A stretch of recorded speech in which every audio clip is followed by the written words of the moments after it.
na ba entreprise nyoso minière.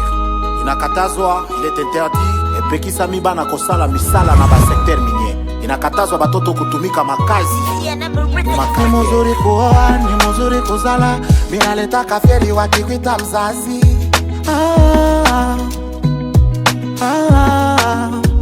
Kuzala ni neema, batoto ni baraka. Ifo kubakinga kubachunga tena sana. Ni haki yabo, ni madroit yabo, ni devoir. Mofia lili. Nzembela. Karibu. Jumla unajua unafika. Invitation yoi. Batoto yangu bako na fete anniversaire yako. Napenda batoto yako bakuye. Merci. Lakini batoto yangu habana yako. Beko wapi? Beko ni mukarier. Mukarier. Bana nisaidia kumkarier mtu kutumika nabo. Beko natumika pamoja na mimi, beko tusaidia na mama yabo njoo ya kuweza kwa maisha, Karier kani mbele mweye. Beko natumika ni mu karier ya maibwe ya minere.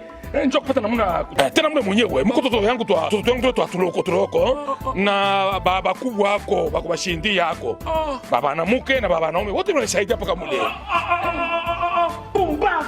Ni kukumuloji na kwa assassin. Na fama. Wewe, mfamia ba shetani unaweza hata kitenda mimba. Police de mine atakufunga juu ya kutumikisha batoto mukarier. Na police ya protection de l'enfant atakufunga juu ya exploitation ya batoto. Iko interdit.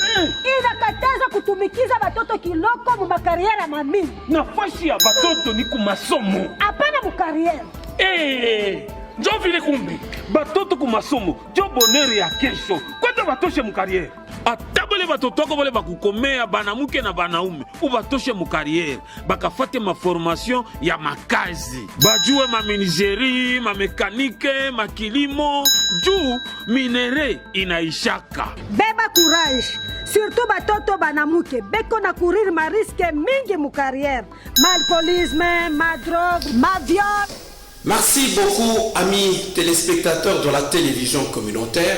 Vous vous posez 7001 questions. Le pourquoi de cette tranche d'émission? Eh bien, c'est une série pour que nous puissions sensibiliser la communauté, c'est-à-dire à tirer les enfants dans les mines, à tirer les femmes dans les mines par rapport à la chaîne de production et d'approvisionnement du cobalt et du cuivre. C'est un phénomène qui est combattu mais qui persiste. D'où, pour nous, en tant que médias, en tant que radio et surtout la télévision communautaire, notre rôle est de pouvoir vous apporter la bonne information et aussi vous sensibiliser, c'est-à-dire sensibiliser les parents, sensibiliser toutes les parties prenantes qui entrent en compte afin que les personnes vulnérables, la santé de toutes ces personnes vulnérables soit préservée, c'est-à-dire les enfants et les femmes. C'est dans ce cadre que sur ce plateau, nous recevons un membre de la société civile. Il est team leader mine. Lui n'est plus à présenter, c'est docteur Mikombe, docteur Karibou. Merci.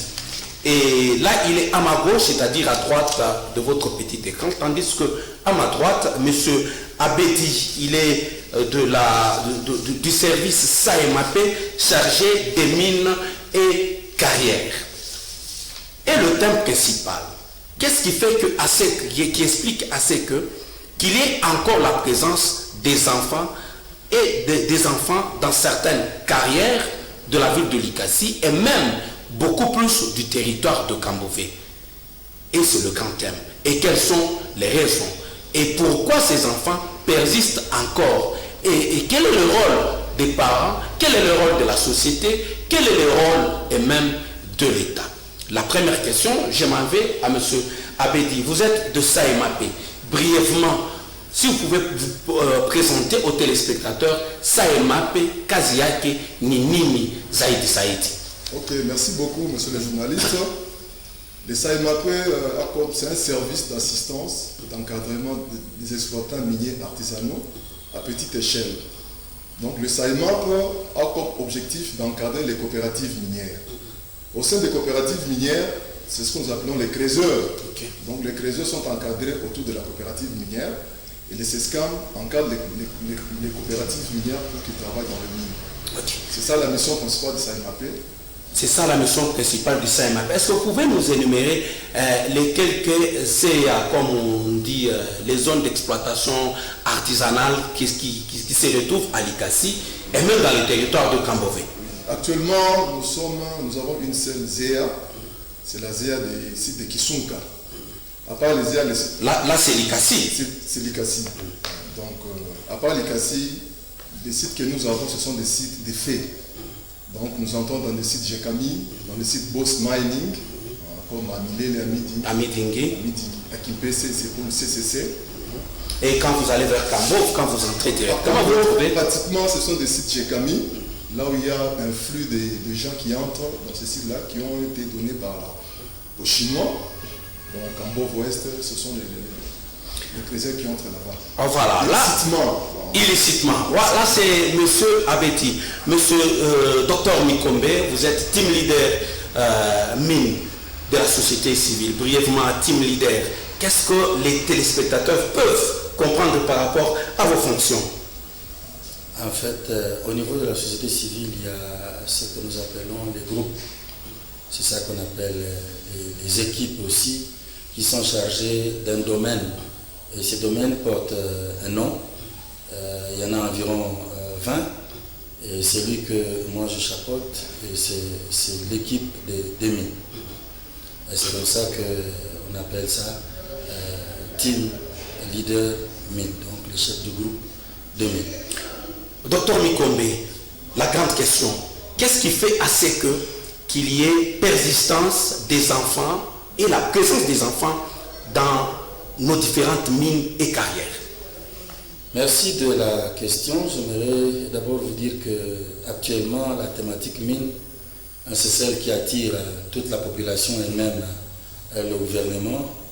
Et même quand on parle de l'économie du pays, on va sur la thématique mine. Et donc maintenant, pour répondre à votre question, qui est une question importante, en fait, pourquoi aujourd'hui les enfants se retrouvent dans les mines?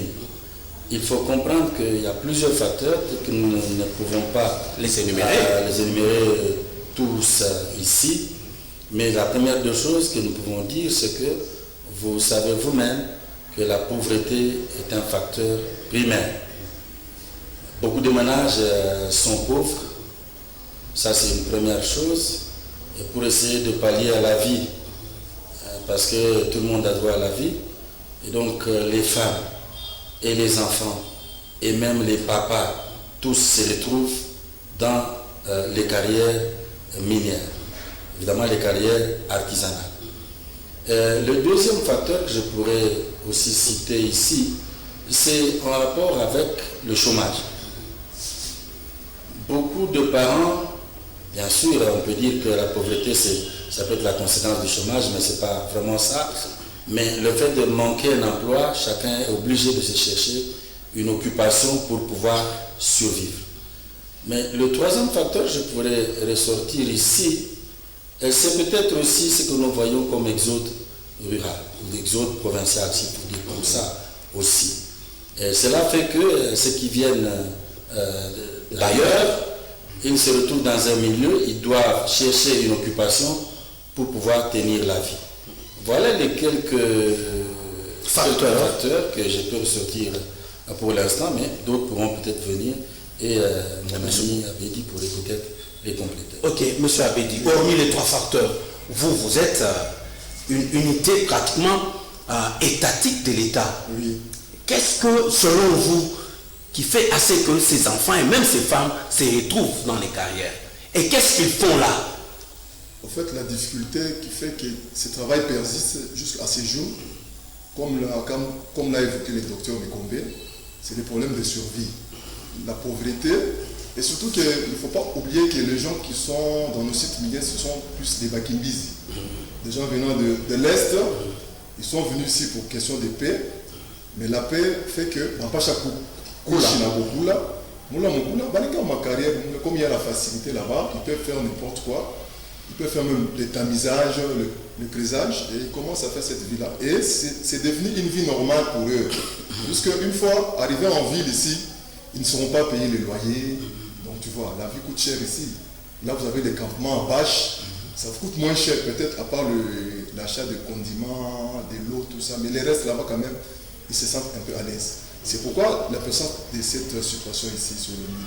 Sur les mines. Et vous, en tant que l'État, qu'est-ce que vous faites? Nous, en tant que l'État, nous avons des appuis des ONG qui nous viennent en appui. Il y a tel que récemment, il y a PABEA, qui est un programme d'appui pour le bien-être des enfants. Ils viennent, ils nous sollicitent. C'est un programme qui est des fonds de promotion de solidarité sociale. Ils viennent nous aider, mais ils ont commencé à identifier les enfants. Mais on ne sait pas la suite comment est-ce que ça pourra être. Puisque c'est un financement de la banque. Je vais revenir du côté du docteur Mikombe. Depuis combien de temps que vous avez remarqué ce phénomène? Depuis combien de temps? Et ces ONG, ça fait combien de temps ces ONG qui identifient? Ce phénomène a pris de l'ampleur à partir de 2010. Quand tu as ce mouvement-là de Bakindis, c'est à ce moment-là que ce mouvement vraiment a pris de l'ampleur. Auparavant, au début, il y avait peu d'enfants là, mais avec l'histoire de guerre, là, des conflits de l'Est, tout ça, en tout cas, les gens, nous avons eu beaucoup de cas pareils.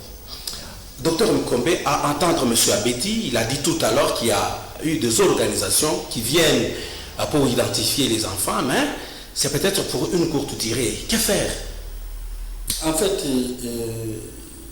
comme on dit toujours, si vous voulez dévier une rivière, il faut dévier la source.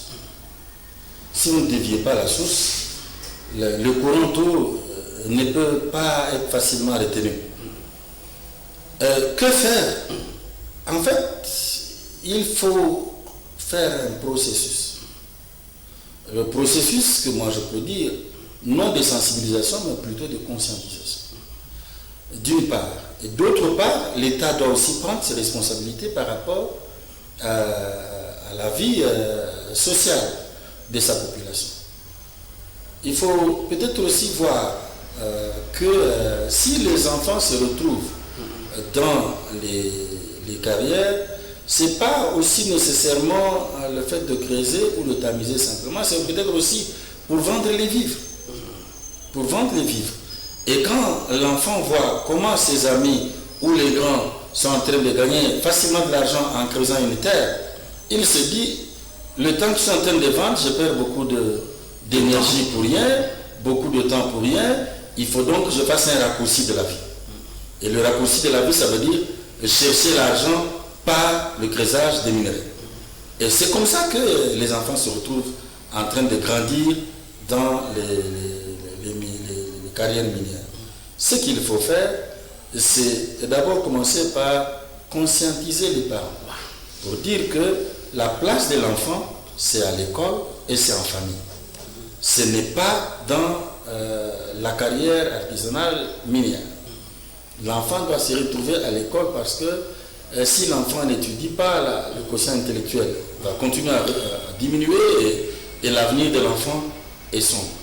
Que faire aussi par rapport aux amis qui accompagnent ou qui aident, qui viennent appuyer les structures au niveau local, mais ces structures qui viennent appuyer, ces partenaires qui viennent appuyer, doivent avoir des antennes permanentes.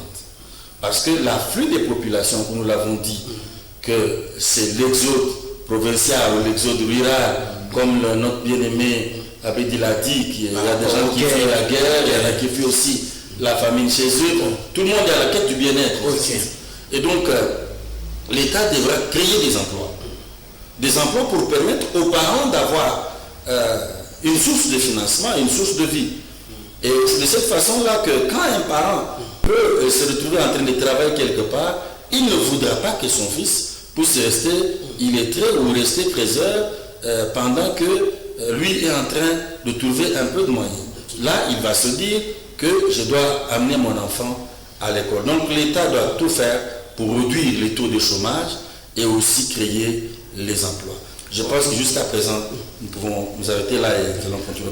Monsieur Abedi, apparemment on sent que malgré la présence de l'État dans certaines mines, dans certaines carrières, il y a toujours la présence de ces enfants Donc, c'est comme si l'État est au banc des accusés. C'est comme s'il y a une passivité de vous, concrètement, agents de SAEMAP, parce que c'est vous qui encadrez toutes ces personnes-là, les artisanaux.